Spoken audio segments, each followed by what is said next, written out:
Bonjour. Cette histoire de mission nous vient de la Dominique. Le titre est « Géry la capsule temporelle ». Le jour de la rentrée, Antonia, l'enseignante, a accueilli sa classe de 3e année de l'école primaire adventiste du 7e jour d'Ebenezer avec un projet spécial. Elle a présenté une boîte à biscuits enveloppée de papier festif blanc, rose, noir et gris et a expliqué qu'il s'agissait d'une capsule temporelle. Elle a distribué des feuilles de papier jaune et vert et a demandé à chaque élève d'écrire son nom et de formuler une demande de prière pour la période scolaire. Les papiers seraient placés dans la boîte, qui serait scellée et ouverte à la fin de l'année pour voir comment leurs prières ont été exaucées. Les enfants se sont empressés d'écrire leurs demandes, et Antonia a ajouté la sienne, exprimant sa conviction que Dieu pouvait changer sa vie. Après avoir scellé la boîte, un garçon a demandé avec enthousiasme s'il pouvait lui donner un nom. Antonia ayant accepté, il déclara « Géry, la capsule temporelle ». La classe a applaudi à tout rompre et le garçon a fait une prière de remerciement pour Géry.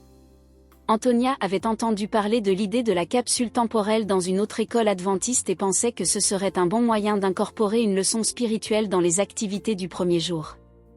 Tout au long de l'année scolaire, les enfants et les visiteurs, y compris le directeur de l'école, les pasteurs et les responsables de l'église, se sont relayés pour tenir Géry et prier pour les demandes qu'il contenait. La capsule temporelle est devenue un élément très apprécié de la routine de la classe. Au milieu de l'année, une fille a raconté avec enthousiasme que Dieu avait exaucé sa demande de mieux lire. D'autres élèves ont également fait état de prières exaucées, comme obtenir de bonnes notes et passer du temps avec des membres éloignés de leur famille.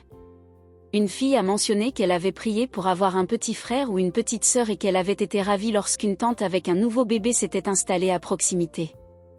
Antonia a dirigé la classe dans une prière d'action de grâce, citant le verset 23 de Marc 9, « Tout est possible à celui qui croit ». Cette activité a renforcé la foi des enfants et leur sens de la communauté. Cette histoire se termine par une note sur le besoin d'expansion de l'école en raison de la surpopulation. Depuis son ouverture en 1976, l'école primaire adventiste du 7e jour Ebenezer s'est toujours classée dans le top 10 des 62 écoles élémentaires de la Dominique. Cependant, le bâtiment actuel est surpeuplé, avec 160 enfants de la maternelle à la 4e année et 40 autres élèves de 5e et 6e année qui étudient dans une salle de classe improvisée à proximité. L'offrande du 13e sabbat permettra de financer la construction d'un nouveau bâtiment, plus grand, afin d'accueillir davantage d'élèves. Nous sommes encouragés à contribuer généreusement le 28 septembre pour soutenir cet important projet.